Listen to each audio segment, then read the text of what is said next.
Welcome back to the Simple Dad YouTube channel. In this video, I want to show you how to change your Apple AirPods or AirPods Pro name on your iPhone. So you might be in a situation where you want to change the name of your AirPods. Maybe you're passing it on to your family member or your friend. To change the name of your AirPods, first make sure it is connected to your iPhone. This can be done by opening up the case or wearing one of your AirPods in your ear. Then on the phone, tap on Settings, then tap on Bluetooth.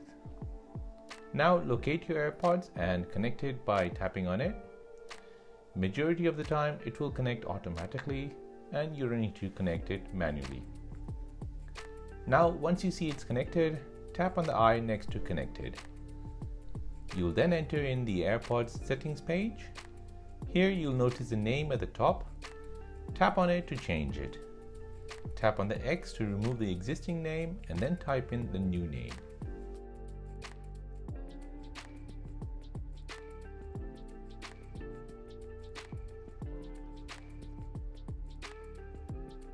Then press Done and then go back to your AirPods menu. Your Apple AirPods name has now been changed on your iPhone. And that is how to change your AirPods or your AirPods Pro name on your iPhone. Before you go, don't forget to like this video and subscribe to this channel if you think you got some value out of it. As always, thanks for watching and see you in the next one.